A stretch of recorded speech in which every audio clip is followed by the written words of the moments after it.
Revolução Mexicana, que durou entre 1910 e 1920, não foi apenas uma guerra civil brutal que derrubou a longa ditadura de Porfírio Dias.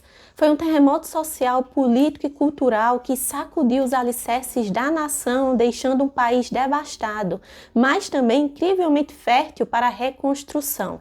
A década que se seguiu ao conflito armado e as que se estenderam até os anos de 1940 ficou conhecido como o período de México pós-revolucionário.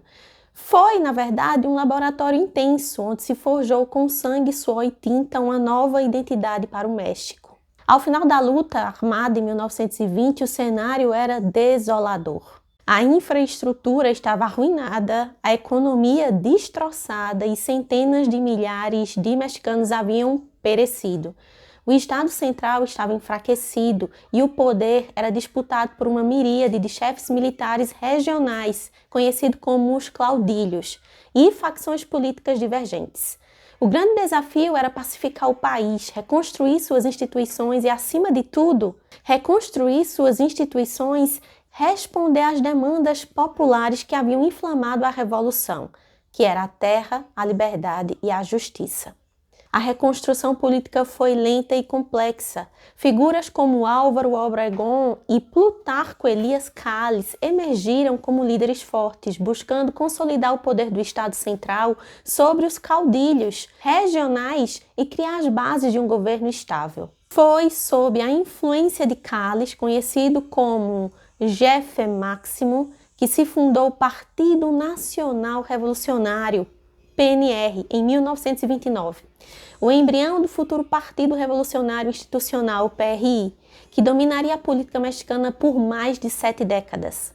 Esse partido foi uma engenhosa e por vezes autoritária máquina de cooptar e controlar diferentes grupos de interesse e líderes regionais sob uma única bandeira revolucionária, promovendo uma relativa estabilidade política em troca de lealdade ao sistema. No entanto, pessoal, o aspecto mais transformador e duradouro desse período pós-revolucionário talvez tenha sido a busca obsessiva por uma nova identidade nacional mexicana.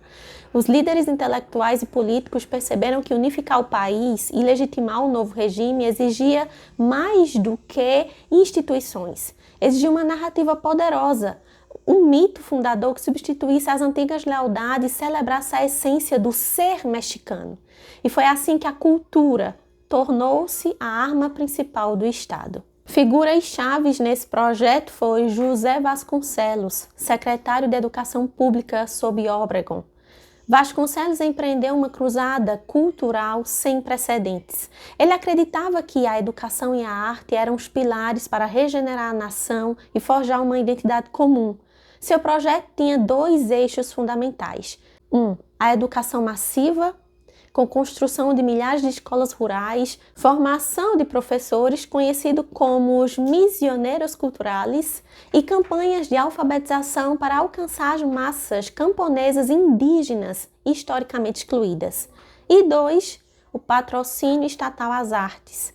Vasconcelos encomendou a artistas uma arte pública, monumental e didática que contasse a epopeia da nação mexicana, sua história, suas lutas, suas raízes e seu futuro revolucionário.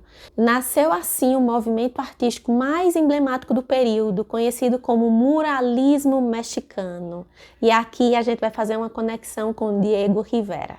Artistas como Diego Rivera, José Clemente Orozco e David Alfaro Siqueiros receberam as paredes de edifícios públicos, ministérios, escolas e universidades como suas telas.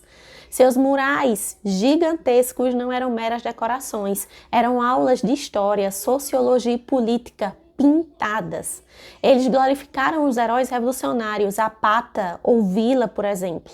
Eles denunciavam a exploração dos indígenas e camponeses pelo capital estrangeiro e pela elite porfirista, exaltando o trabalho e o sindicalismo e, crucialmente, celebravam as raízes indígenas e mestiças do México. O passado pré-colombiano, asteca, maia e etc., deixou de ser visto como uma etapa primitiva e passou a ser encarado como a fonte autêntica da identidade nacional, ao lado da herança espanhola, mas com um orgulho renovado no elemento nativo. Esse sentimento foi sintetizado no conceito da conhecida mexicanidade. A mexicanidade era mais do que um conceito artístico, pessoal, é importante entender isso. Ela era o quê? Ela era também um projeto ideológico. Significava a rejeição da antiga obsessão porfirista com a Europa e o abraço das tradições populares, da arte folclórica, da música regional, da religiosidade sincrética. Essa mistura de catolicismo e crenças indígenas e das vestimentas tradicionais, como, por exemplo, os trajes de terruana que Frida Kahlo adotaria como emblema de força feminina e identidade pessoal. Buscava-se então uma cultura onde autenticamente estivesse representado o México, que era mestiço, vibrante, enraizado na terra e no povo. Artesãos, músicos, dançarinos e escritores encontraram um novo reconhecimento e valorização. Este nacionalismo cultural tinha, porém, suas contradições também, tá? Enquanto exaltava o indígena do passado e o incorporava simbolicamente à nação, as populações indígenas contemporâneas continuavam a enfrentar pobreza extrema, marginalização e discriminação. O projeto de integração nacional muitas vezes significava assimilação forçada, com a educação atuando para mexicanizar as comunidades indígenas, suprimindo suas línguas e costumes específicos em nome de uma identidade nacional homogênea. A reforma agrária prometida na Revolução avançou de forma desigual e lenta, e especialmente sob Cálice, que privilegiou os interesses dos grandes proprietários aliados ao regime. A chegada de Lázaro Cárdenas à presidência, que foi lá entre 1934 e 1940, marca então um novo capítulo nessa história mexicana. Cárdenas representou a ala mais radical e socializante da Revolução. Ele acelerou dramaticamente a reforma agrária, distribuindo milhões de hectares de terras para os campesinos, na forma de ejidos, ou seja, terras comunais. Ele nacionalizou a indústria petrolífera em 1938, um ato de enorme significado simbólico e econômico, afirmando a soberania nacional contra as potências estrangeiras. Apoiou os sindicatos e fortaleceu o Estado como agente de justiça social. O nacionalismo de Cárdenas era mais popular e inclusivo, consolidando o pacto entre o Estado revolucionário e as massas trabalhadoras e camponesas. O México pós-revolucionário foi, então, um grande período de intensa construção nacional. Foi marcada pela violenta luta pelo poder político, pela busca imperfeita de justiça social e, de forma indelével, por um projeto cultural revolucionário. Através da educação e, sobretudo, da arte pública monumental, o Estado buscou criar um mito unificador, uma identidade baseada no orgulho mestiço, na valorização das raízes indígenas e populares e na celebração da Revolução como evento fundador. Então, essa atmosfera de renascimento cultural nacionalista, de busca pela essência mexicana, foi o ar que Frida Kahlo respirou. Sua arte, profundamente pessoal, é também um reflexo potente desse contexto. Suas cores vibrantes, seus símbolos pré-colombianos, suas vestes terruanas e sua exploração da dor e da resistência são inseparáveis do caldo que se conhece como mexicanidade. Movimento que fervilhou no México, que emergia das cinzas da Revolução. O pós-revolução não foi apenas o pano de fundo da Frida Kahlo, é importante a gente mencionar isso, mas foi a força que moldou a linguagem através da qual ela contou sua própria história, tornando uma expressão única e poderosa da alma do México que estava em quê? Em transformação.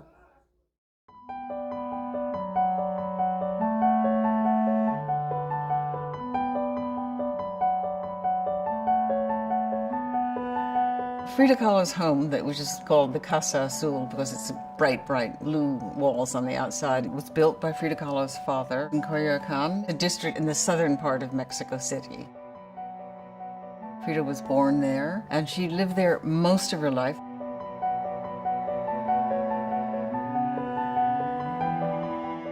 When I was doing the research in the mid-70s, I spent a lot of time there, and I really did feel her presence because all of her objects are there, and people are sort of present in the things that they choose to have around them during their life.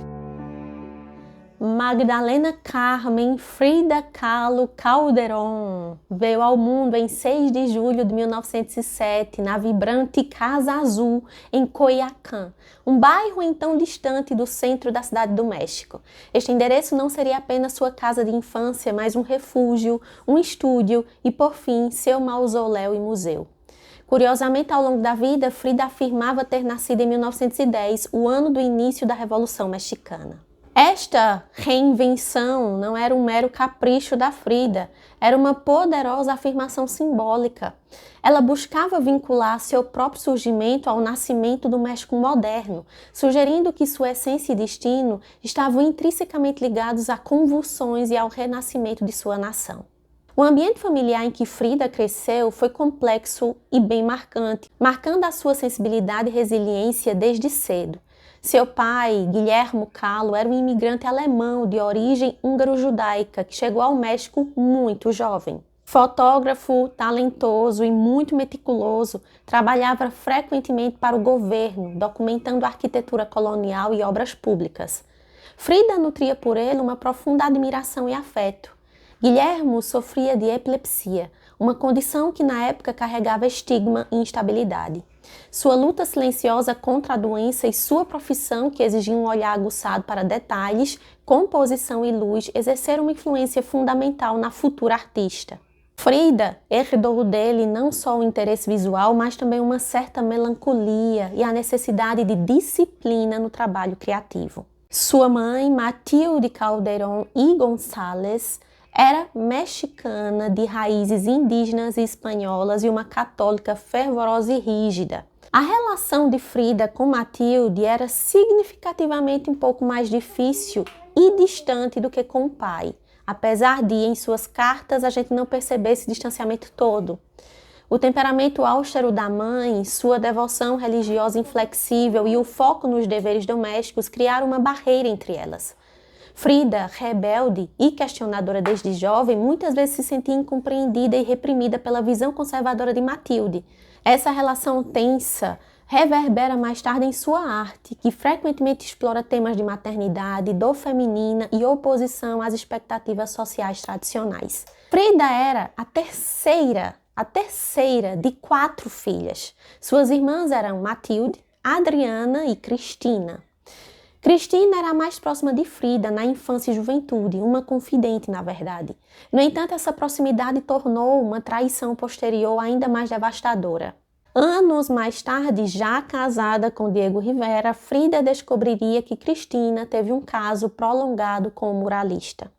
Essa traição dupla da irmã mais querida e do marido causou uma ferida emocional profunda em Frida, refletindo-se em obras carregadas de dor e desilusão.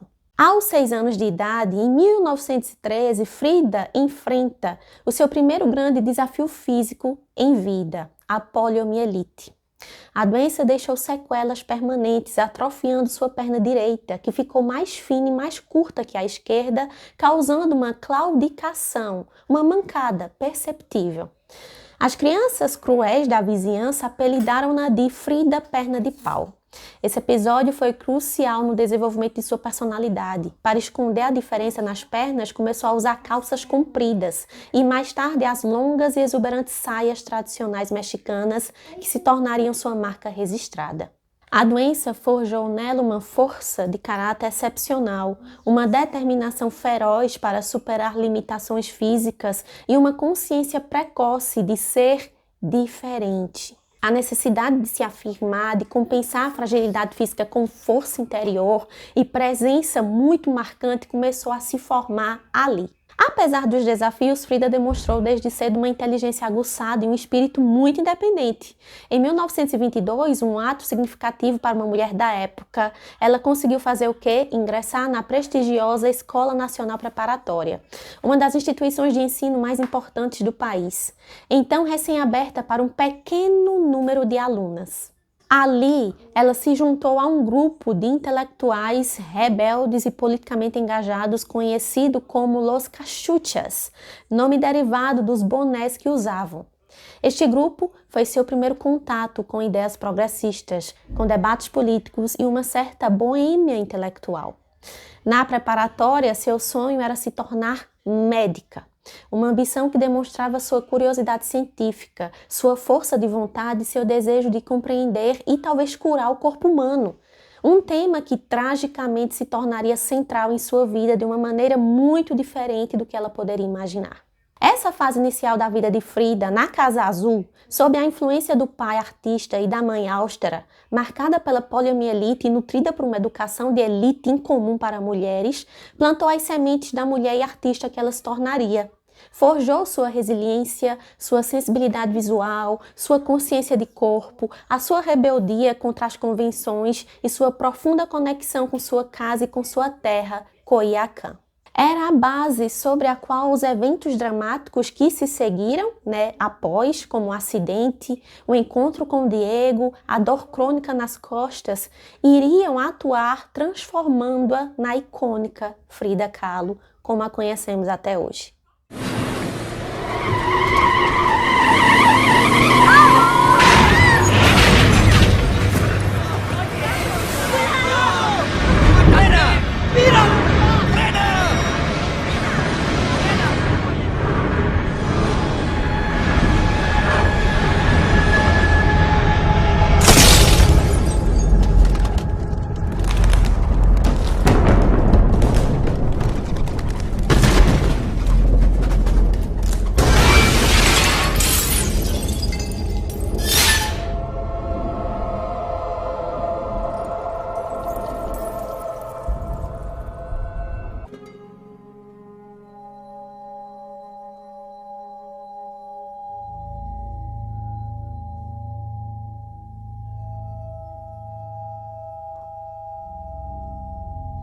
Em 17 de setembro de 1925, uma data gravada a fogo na história da arte e na carne da Frida Kahlo, aconteceu o quê? Aos 18 anos, cheia de sonhos e de uma estudante brilhante que estava na Escola Nacional Preparatória, que aspirava a ser médica, Frida embarca com seu então namorado Alejandro Gomes em um ônibus na cidade do México. O veículo colide violentamente com um bonde de aço. O impacto foi catastrófico, um evento de violência absurda que esmagou corpos e destinos. A descrição dos ferimentos de Frida é um catálogo de horrores que testemunha a brutalidade do acidente. Sua coluna vertebral fraturou-se em 3 lugares, incluindo a região lombar e sacral, uma lesão que a perseguiria eternamente. A clavícula quebrou-se, 2 costelas fraturaram-se. A pelve, que é o quadril, sofreu múltiplas fraturas, comprometendo gravemente sua estrutura central. Seu pé direito foi esmagado e descolado, o ombro esquerdo descolou-se e o golpe mais terrível, uma barra de corrimão de metal trespassou seu corpo como uma lança. Ela entrou pelo seu quadril esquerdo, atravessou a pelvis e saiu pela região inferior, perfurando o quê? O seu útero. Frida foi arrancada dos destroços como um corpo despedaçado. Os primeiros socorros foram precários, o prognóstico sombrio. Inicialmente os médicos duvidaram que sobrevivesse ou que, se sobrevivesse, pudesse voltar a andar. Ela passou o primeiro mês imobilizada em um colete de gesso numa cama do Hospital da Cruz Vermelha, sujeita a dores insuportáveis. Este foi apenas o início de um calvário médico que duraria por toda a sua vida. Nos anos e décadas seguintes, Frida seria submetida a mais de 30 cirurgias, muitas delas extremamente complexas e dolorosas. Tentativas de corrigir a coluna, fundir vértebras, tratar infecções ósseas, osteomielite e aliviar a dor constante que se tornou a sua companheira permanente. Longos períodos de internação, coletes de gesso e de aço, corsetes de couro e uma crescente dependência de analgésicos fortes marcaram a sua existência física. A gravidez tornou-se então um risco altíssimo, resultando em vários abortos espontâneos e uma impossibilidade quase absoluta de levar uma gestação a termo, uma fonte de profunda dor emocional para Frida. Confinada por meses à cama na Casa Azul, durante sua longa convalescência inicial, imobilizada e mergulhada em um oceano de dor física e na angústia da perda de seus sonhos, como a medicina, que agora se tornaria impossível, Frida enfrentou o abismo do tédio e do desespero. Foi então que seu pai, Guilhermo Kahlo, sensível à sua mente ativa e ao seu potencial criativo, providenciou uma intervenção que mudaria o curso da história da arte. Ele instalou um grande espelho no dossel da cama e adaptou um cavalete especial que permitia que Frida pintasse deitada. Também lhe deu suas tintas a óleo e pincéis. Pela primeira vez refletida naquele espelho, Frida viu não apenas a paciente frágil e machucada, mas um sujeito digno de ser observado, estudado e representado. Olhando fixamente para o próprio rosto e para o seu corpo que estava imobilizado, ela encontrou o seu tema mais profundo. Ela mesma. Ela diz: pinto a mim mesma porque sou sozinha e sou o assunto que conheço melhor. Nesta solidão imposta, na intimidade forçada com seu corpo sofredor, a arte emergiu não como um simples passatempo, mas como uma necessidade vital, como uma terapia, uma forma de existência e de resistência. A tela tornou-se seu diário visual e o espaço onde ela podia traduzir a complexidade de sua dor física, sua angústia emocional, suas dúvidas, sua raiva e sua incrível força vital. Aquele leito de dor foi, paradoxalmente, o berço da artista Frida Kahlo.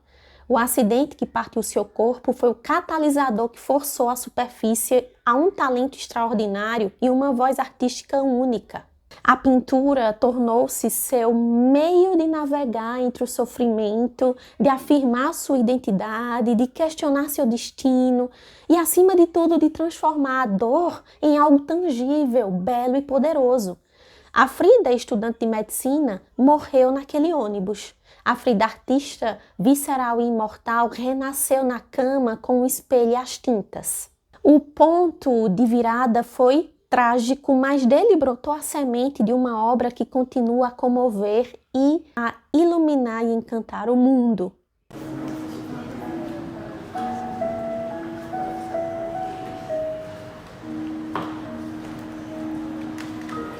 Nobody will ever know how much I love Diego.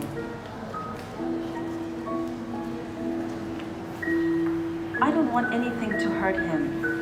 Nothing to bother him and rob him of the energy he needs for living as he likes, for painting, seeing, loving, eating, sleeping, being by himself, being with someone. But I'd never want him to be sad. If I had good health, I'd give him all of it. If I had youth, he could take it all. I'm not only a mother fool, I'm the embryo, the germ, the first cell, potentially, that engendered him. I am Diego from the oldest and most primitive cells, which will in time become him. At every moment, he's my child born every little while, every day from my own self.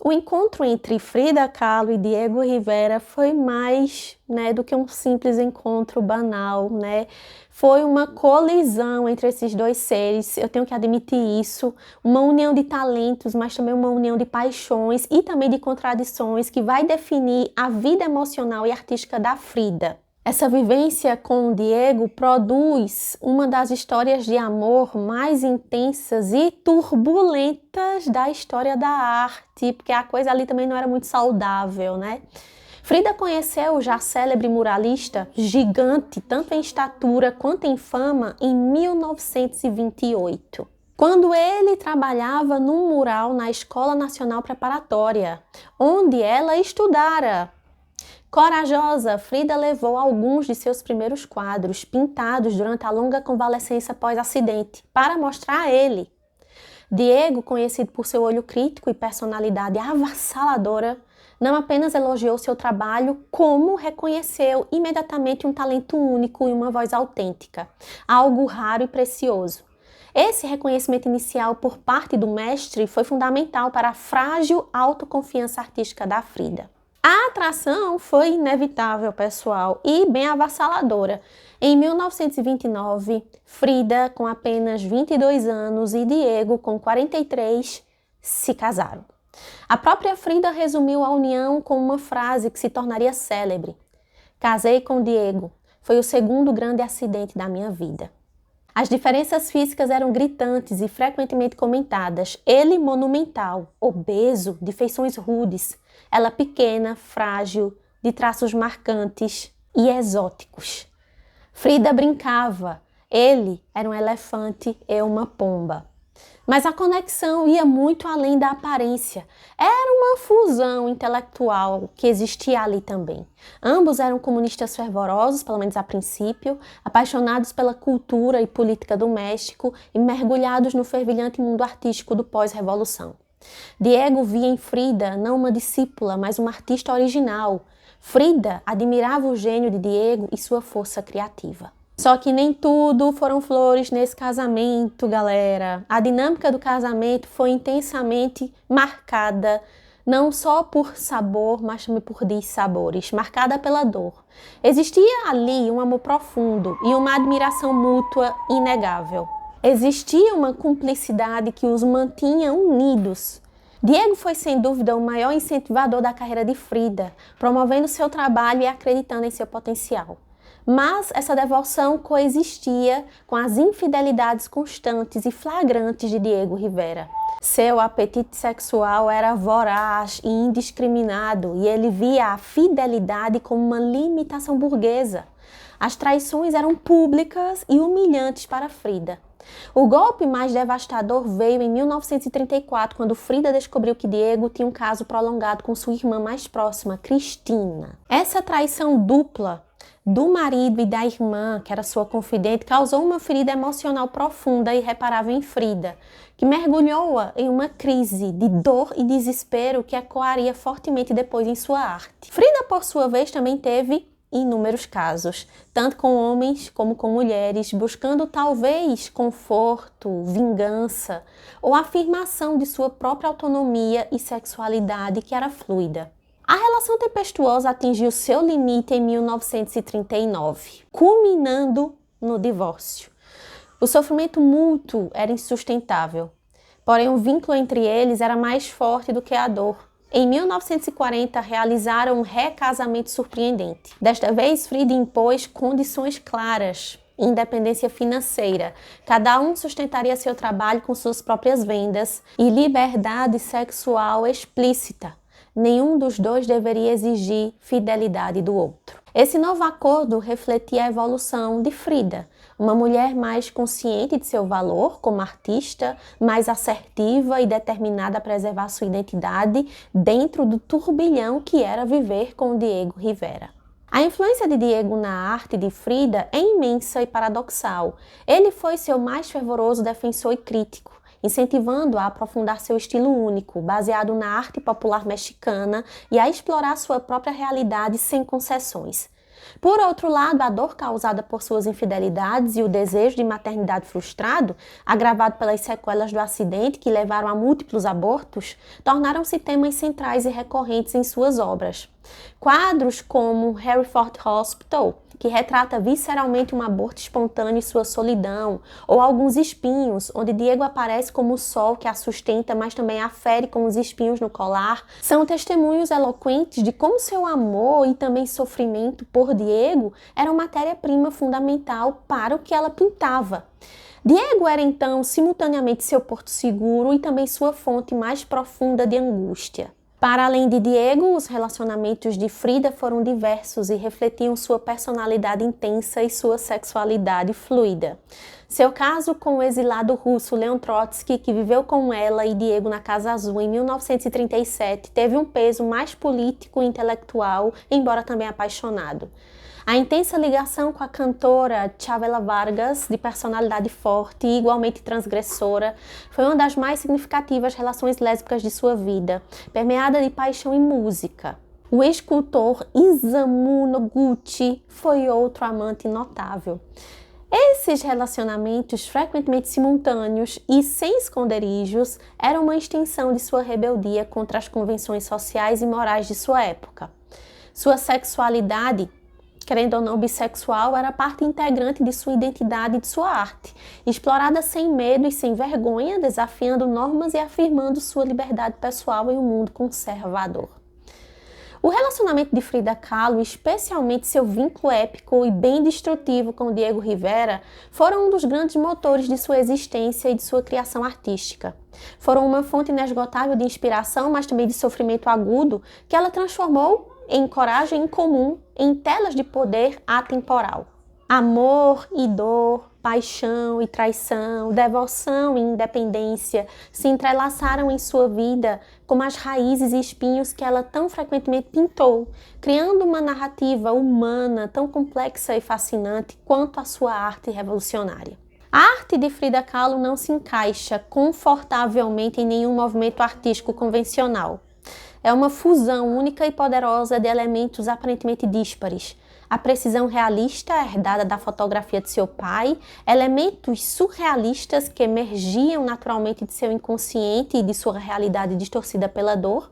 Embora ela rejeitasse o rótulo, ela diz: pensavam que eu era surrealista, mas eu não era. Eu nunca pintei sonhos, eu pintei a minha própria realidade. Ou seja, ela fazia uma ponte simbólica pessoal, densa e complexa, e fundamentalmente ela trazia as profundas raízes da arte mexicana. Ela também se apropria da estética mexicana. Essa questão das pinturas votivas fazem parte de quem Frida foi. As bonecas, que ela gostava muito, fazem parte de quem Frida foi. Então, são esses retábulos folclóricos que transformaram essas narrativas tradicionais de fé e de sofrimento em crônicas visuais de sua própria vida íntima, que também era bem torturada e passava por períodos de sofrimento. Agora vamos falar um pouquinho sobre as obras da Frida? Os autorretratos, por exemplo, sua marca registrada. Você sabia que cerca de 1/3 de suas obras são autorretratos? Pois é. Este não era uma forma narcisista de se autorrepresentar. Não. Mas era o quê? Uma ferramenta vital de autoexploração e de sobrevivência. Diante do espelho, Frida investigava suas múltiplas identidades, afirmava sua existência frente à dor e à morte. Ela reafirmava: eu estou viva. E ela registrava suas transformações físicas e emocionais e exercia controle soberano sobre sua própria imagem, no mundo que tentava defini-la pela sua deficiência ou pelo seu casamento. Então, cada autorretrato é uma página de seu diário visual. Ela explorava muito essa questão da dor física também, Frida traduziu essa agonia crônica com uma crueza visceral em seus quadros e sem precedentes. Obras como A Coluna Partida, de 1944, onde sua coluna é uma coluna jônica rachada e seu corpo é trespassado por pregos. O quadro Sem Esperança, de 1945, imobilizada na cama com um funil de comida forçada em sua boca. E o quadro O Veado Ferido, de 1946, onde um veado com seu rosto é atingido por flechas. São o quê? São cartografias do sofrimento. Ela não retratava a dor, ela a encarnava na tela, tornando o sofrimento físico uma experiência visual inescapável.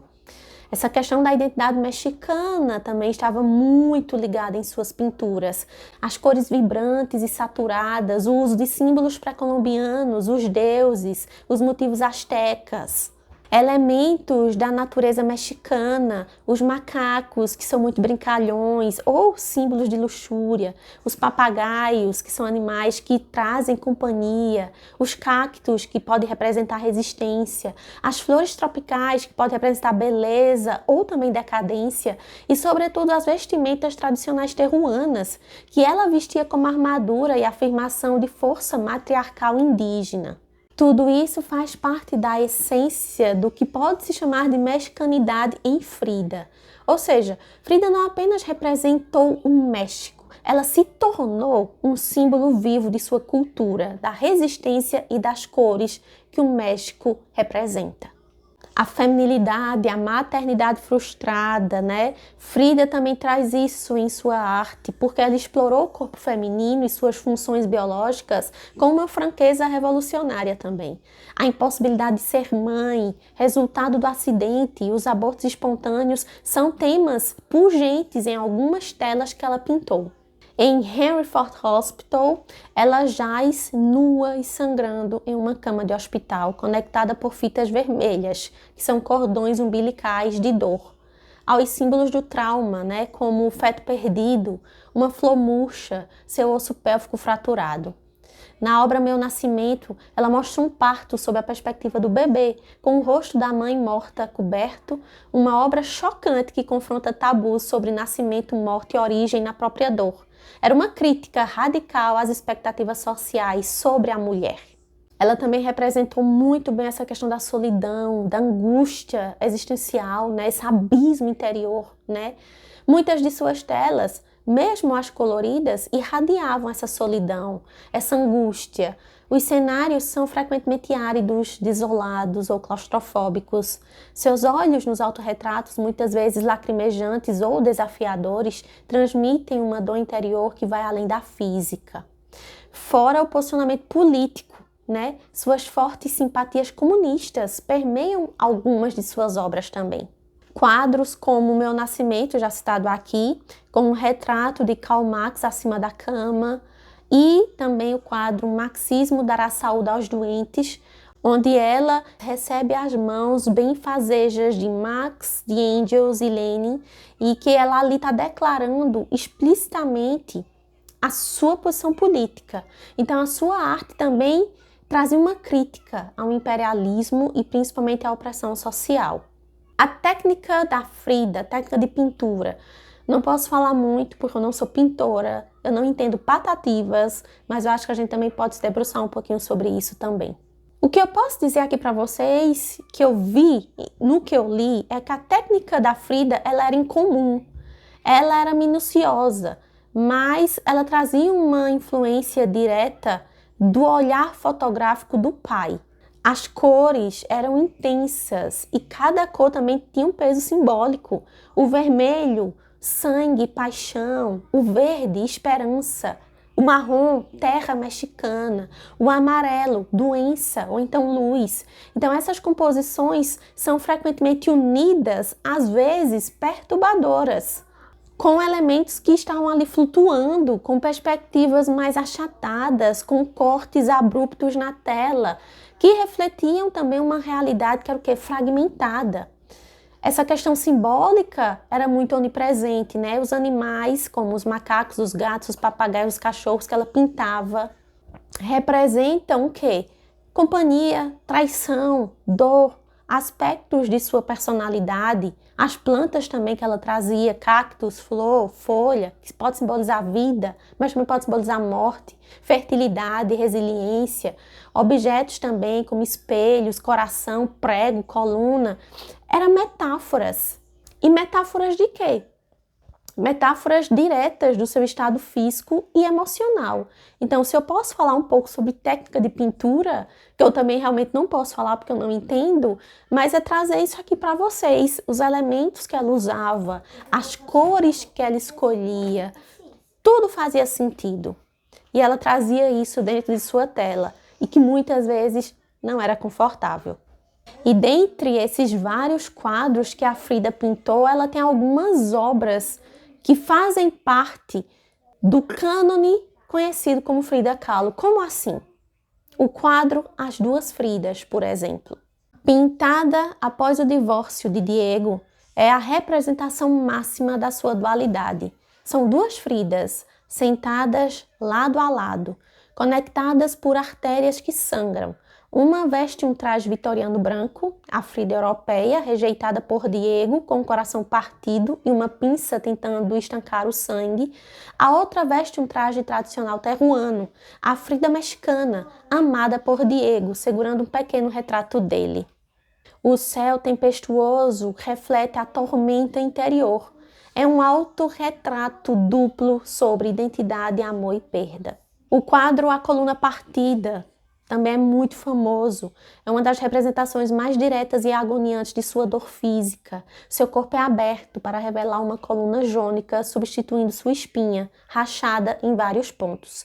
Seu torso é perfurado por inúmeros pregos. Seu rosto está sereno, mas as lágrimas escorrem.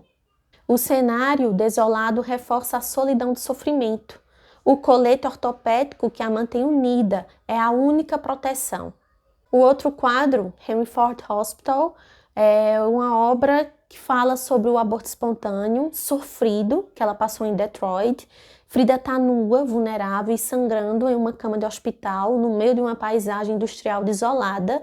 E lá tem 6 objetos, ligados a ela por fitas vermelhas, como cordões umbilicais, flutuando ao seu redor. O feto masculino perdido, uma flor roxa, símbolo de fertilidade murcha, uma máquina, um aparato médico frio, um osso pélvico, a causa física da perda, um molde de um torso feminino, sua identidade ferida, e um caracol, a lentidão da perda. Então, traz uma visualização crua da dor física e do luto materno. Outra obra também importante é o autorretrato com colar de espinhos e beija-flor. É sem dúvida considerado por alguns críticos, um dos mais emblemáticos quadros da Frida. Frida olha fixamente para o espectador com uma expressão séria e desafiadora. Um colar de espinhos prende seu pescoço, cravando-se na pele e fazendo sangrar. No centro do colar, pendurado como um pingente, está um beija-flor morto, uma inversão do símbolo mexicano de sorte e alegria. Um macaco preto, símbolo do diabo ou da luxúria, brinca com o colar, aumentando a tensão, enquanto um gato preto, presságio de má sorte, observa por trás. A vegetação densa ao fundo cria uma atmosfera bem opressiva. Então é uma pintura sobre dor, traição pós-divórcio, resiliência e a complexidade dos sentimentos que a Frida carregava. Então, o que podemos falar sobre a arte da Frida é que foi uma arte corajosa, que se tornou pública, íntima, dolorosa, política e profundamente mexicana. Ela transformou o seu corpo em paisagem, sua dor em símbolo, sua solidão em grito coletivo. Ao pintar a sua realidade mais crua com a linguagem vibrante e simbólica de sua terra, ela criou uma obra que transcende o pessoal para falar universalmente sobre resistência, identidade, a coragem de existir apesar de tudo. Seu universo íntimo, exposto na tela, continua fascinando e comovendo o mundo inteiro.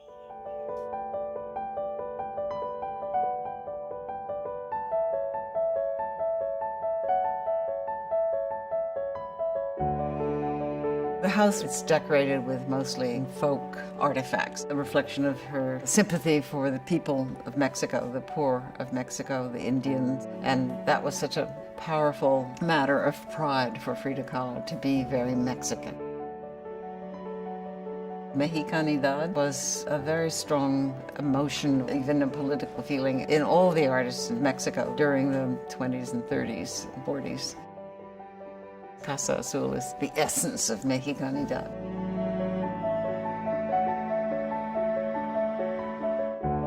You don't feel the presence of Diego Rivera very much, except maybe in the garden where his pyramid is. It's really Frida. And you do feel a lot of her anguish. It's sort of full of sorrow. A década de 1950 trouxe para Frida Kahlo um agravamento implacável de seu já debilitado estado físico, transformando seus últimos anos num calvário de dor e perdas progressivas.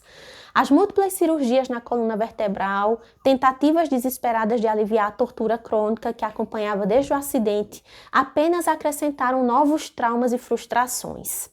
Em 1953, a gangrena avançou irremediavelmente em sua perna direita, a mesma que fora atrofiada pela poliomielite na infância. Diante da ameaça de morte, Frida foi submetida a uma amputação abaixo do joelho. Essa perda foi um golpe devastador para sua identidade e autoimagem. Ela diz: "Pés, para que os quero se tenho asas para voar." Confinada por longos períodos à cama ou a uma cadeira de rodas, sua dependência de potentes analgésicos, morfina dentre eles, intensificou-se, nublando sua mente e agravando seu desespero existencial. A artista que transformará a dor em arte agora se via engalfonada por ela. Em 13 de julho de 1954, aos 47 anos, Frida Kahlo veio a óbito na Casa Azul, seu refúgio e lar desde que ela nasceu. Apesar dela ter se mudado para alguns lugares, ela nasceu e faleceu na Casa Azul. A causa oficial foi registrada como embolia pulmonar. No entanto, as circunstâncias de seu estado mental extremamente frágil alimentaram fortes suspeitas de suicídio por overdose de medicamentos. Sua última anotação no diário, escrito dias antes, ecoava um profundo anseio pelo fim. Ela escreveu: "Espero que a partida seja feliz e espero nunca mais voltar." Assinado Frida. Seu corpo foi velado no Palácio de Belas Artes, coberto pela bandeira comunista que tanto amava, antes de ser cremado. Suas cinzas repousam até hoje na Casa Azul, transformada em 1958 no Museu Frida Kahlo. Este espaço, preservado como ela o viveu, com suas cores vibrantes, suas roupas, seus objetos pessoais e seu estúdio, tornou-se um santuário e um dos museus mais visitados do mundo, testemunhando o poder duradouro de sua presença. O legado imediato de Frida foi marcado por uma contradição. Em vida, ela alcançou certo reconhecimento participando de exposições no México e internacionalmente também, inclusive uma individual em Nova York e em Paris. Contudo, permaneceu amplamente ofuscada pela monumental figura de Diego Rivera.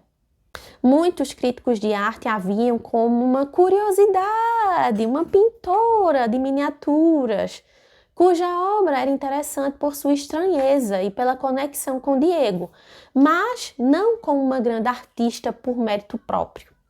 Sua arte intensamente pessoal e de pequeno formato contrastava com o gigantismo épico e público do muralismo que dominava o cenário artístico mexicano. Essa percepção mudou radicalmente a partir da década de 1970, desencadeando um fenômeno global conhecido como Fridamania. A redescoberta de Frida foi impulsionada por diversos fatores. O movimento feminista. As feministas encontraram em Frida um símbolo poderosíssimo de resistência. Sua exploração crua do corpo feminino, da dor ginecológica, da sexualidade fluida e bissexual e sua recusa em se conformar com os papéis tradicionais de gênero ressoavam profundamente no movimento. Ela se tornou um ícone da luta contra o patriarcado e da afirmação da autonomia corporal e emocional da mulher. E a imagem da Frida também se agregou a essa questão da cultura pop. Sua imagem, que é inconfundível, as sobrancelhas unidas, as flores no cabelo e os coloridos trajes de Teruana, tornou-se onipresente no que Frida Kahlo representa. É uma imagem que é reproduzida infinitas vezes, ou em pôsteres, ou em camisetas, ou em canecas, ou em tatuagens, em filmes, como o aclamado Frida de 2002, na moda. Então ela transcendeu a arte para se tornar um ícone pop global, reconhecível mesmo por quem nunca viu uma de suas telas.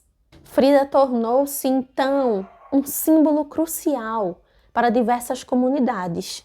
Um ícone da diversidade, sua herança mestiça, da deficiência, sua luta pública contra o sofrimento físico, da comunidade LGBTQIA+, com a sua bissexualidade assumida, e do orgulho latino-americano. Ela representa então a voz dos marginalizados e a força na diversidade.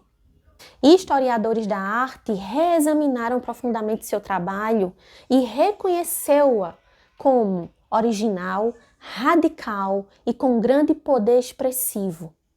Sua capacidade de transformar sua narrativa pessoal, por mais dolorosa e específica, em uma arte de ressonância universal foi celebrada.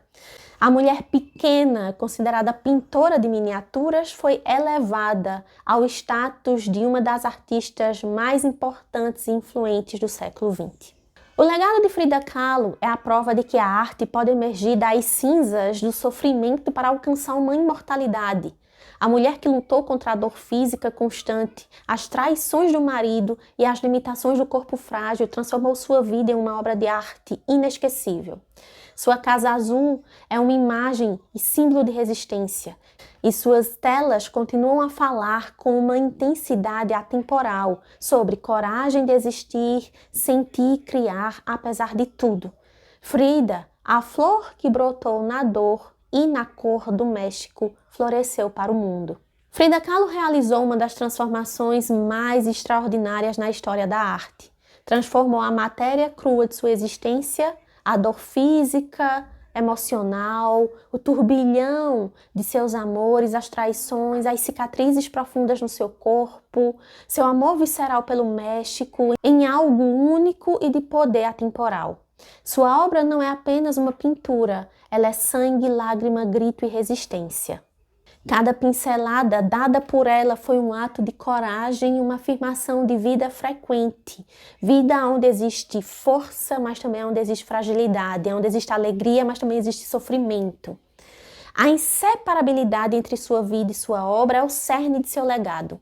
Cada tela é uma página aberta do seu diário, como já dito, uma confissão íntima que se tornou pública. Não existe divisão entre a mulher que sangrou e a artista que pintava. Eram a mesma pessoa, explorando as profundezas de sua própria realidade com uma honestidade brutal e uma imagética poderosa que muitas vezes se tornava incompreendida. Ela não representava o mundo exterior, ela mergulhava onde? No universo interior, trazendo à tona o que ela sentia para fora. Dor, alegria, lágrimas, sorriso, cultura. Frida Kahlo, então, transcendeu as limitações físicas que foram mais cruéis. Com uma força de espírito forte, ela desafiou as convenções sociais rígidas ao viver livremente, ao afirmar seu valor como artista, independente de Diego, e ao recusar os papéis tradicionais impostos às mulheres de seu tempo. Sua vida foi um manifesto. Ela não se escondeu. Ela exibiu suas cicatrizes, suas dores, suas paixões e sua mexicanidade como emblemas de orgulho. Agora eu pergunto para vocês, antes de finalizarmos esse vídeo, por que Frida Kahlo continua a fascinar e inspirar tantas pessoas ao redor do mundo décadas após a sua morte? Frida Kahlo permanece viva e pulsante ainda hoje na cultura global pop. Por quê? Porque a sua arte e sua persona tocam cordas profundas e universais da condição humana. Todos, em algum nível, conhecem a dor física ou emocional que a Frida passou. Frida mostrou que é possível não apenas suportá-la, mas transformá-la em algo belo e significativo. Sua resiliência é um farol para quem enfrenta adversidades. No mundo de máscaras e aparências, Frida é um símbolo poderoso de autenticidade e de autoaceitação. Ela ensina a abraçar as próprias imperfeições, as suas singularidades e suas contradições. Sem ter intenção nenhuma, ela se torna um ícone do movimento feminista, da comunidade LGBTQIA+, de pessoas deficientes, de minorias. Por quê? Porque ela lutou, através da arte, pelo direito de existir, de ser vista em toda a sua complexidade, desafiando normas que na época eram opressivas. Então Frida prova que a arte pode ser uma ferramenta de sobrevivência, de expressão e de autoconhecimento, mesmo nas circunstâncias mais adversas. Ela inspira todos que buscam uma voz para contar sua própria história.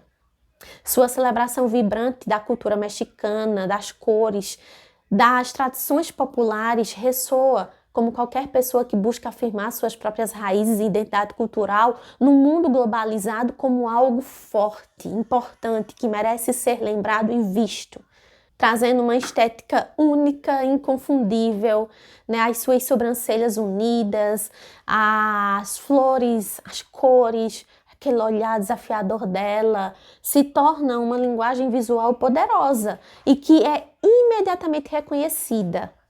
Você não precisa perder muito tempo quebrando cabeça para identificar que aquilo ali é a Frida. Dá para entender? Então ela fascina. Por quê?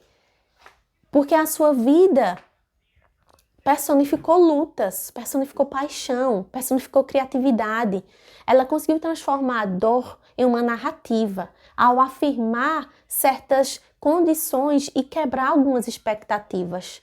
Então ela se tornou um símbolo eterno dessa capacidade humana de criar e de criar através da dor algo que pode se tornar belo, que pode se tornar vibrante, que pode se tornar com total direito de existir, com sua intensidade, seja ela alegre ou não.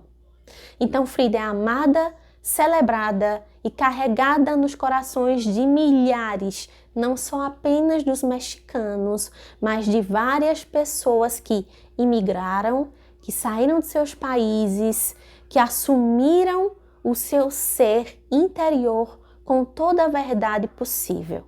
Essa é nossa Frida Kahlo. E é isso, pessoal. Espero que vocês tenham gostado. Se você está comigo no círculo, então pegue esse material, una esse vídeo com o que você leu, com a fotobiografia liberada dentro do grupo, com muitas imagens e fotos da Frida. Vamos ter também o nosso momento de assistirmos em grupo o filme da Frida. Então nós temos aí muito material bacana sobre a Frida Kahlo e que você saia da leitura desse livro com uma introdução. Aí você olha assim, nossa, tudo isso foi apenas uma introdução. Tudo isso foi apenas uma introdução. Existe um material muito robusto sobre a Frida, não só na ficção, mas também academicamente falando. Se você pesquisar, se você entrar no Google Acadêmico, no Google Academics, e você digitar Frida Kahlo, vai aparecer uma cacetada de artigos científicos, de estudantes que se debruçaram sobre a vida, sobre a obra, enfim. Tem muito material, fora muitos livros publicados, muitos não traduzidos para o português, muitos não trazidos para o Brasil, infelizmente, mas uma das biografias mais importantes da Frida, por ser considerada uma das mais complexas, é publicada aqui no Brasil. Eu vou deixar aqui a imagem. Tem também o Diário da Frida, publicado também aqui no Brasil. Vou deixar aqui a imagem também. E fora isso, vocês podem consultar outras fontes de pesquisa em outros idiomas. Tem material em inglês, as cartas da Frida. Se você consegue ler em inglês, então você vai conseguir passar por essas cartas com muita facilidade. Não é nada muito difícil, então é fácil de você ler as cartas. São as cartas que ela trocou com a mãe dela. E também tem muito material em alemão. Pois é, e aí você se pergunta, por que em alemão? Acredito que, além de ter o fator do pai ser alemão, tá? O pai que saiu da Alemanha e foi morar no México e que no México passou a se chamar Guillermo, tá? Guillermo Kahlo, mas que na Alemanha se chamava Hans. Eu não entendi por que ele mudou de nome, tá, pessoal? Não me perguntem porque eu realmente não sei, eu também não fui procurar saber, mas ele na Alemanha se chamava Hans. Frida também falava em alemão. Acredito que ela falava em alemão porque ela lia muito em alemão. O pai tinha uma biblioteca em casa, muitos livros desse acervo pessoal do pai eram em alemão e a Frida lia todos. Então eu deduzo que a Frida falava em alemão, sim, ela tinha um domínio do idioma. Talvez por isso hoje se tenha muitos trabalhos e muitos livros publicados sobre a Frida dentro da Alemanha. Só não tenho certeza sobre isso, é um achismo meu, tá, pessoal? Gente, se vocês gostaram do conteúdo, deixe o seu like aqui no canal, não esqueça de se inscrever, isso ajuda o algoritmo dessa plataforma a entender que vocês se interessaram pelo conteúdo e que vale a pena divulgar o canal para outras pessoas, então ajuda o canal a crescer, tá? Qualquer dúvida, qualquer comentário, podem deixar aqui embaixo, eu sempre passo vendo vocês, eu respondo todo mundo, sem exceção, e você será muito bem-vindo, muito bem-vinda aqui no canal. Tá? Círculo Literário, a gente se vê no dia do nosso debate, já tá agora, né? No dia do nosso debate, já agora, essa semana, já tá bem pertinho, teremos a nossa watch party e todo esse material complementar disponível dentro do nosso grupo. Você quer participar do Círculo Literário? Se sim, me adiciona na rede social principal, que aí não é essa, é o Instagram. Me chama lá no DM, diz de onde você é, qual é o seu nome, como você chegou até o círculo, me sinaliza que você quer fazer parte do grupo de forma ativa, que você quer participar das dinâmicas, dos sorteios, ter acesso ao debate, onde tem quiz literário e direito a brinde, Tudo mais que acontece de importante dentro do círculo só tem acesso quem está ativamente comigo dentro do grupo. Mas para saber quem é você, eu preciso minimamente de uma apresentação, tá, pessoal? Então, pelo amor de Deus, me adiciona na rede social, lá no Instagram. Diz seu nome, de onde você é, para que eu possa aprovar a sua solicitação de entrada no grupo, porque você não entra direto. Você tem que ser aprovado pelo administrador. O administrador sou eu. Então, quando eu não sei de quem se trata, porque são muitas pessoas que eu nunca vi na vida, a verdade é essa, com números que eu não conheço, eu não aprovo. A não ser que tenha minimamente você se apresentando para mim e eu dizer, fulano falou comigo, sei mais ou menos de quem se trata, vou lá e aprovo. E aí você poderá participar mais ativamente de tudo que acontece dentro do círculo literário. Tá bom, pessoal? Até a próxima aula ou até o próximo vídeo. A gente se vê, a gente se fala. Fui!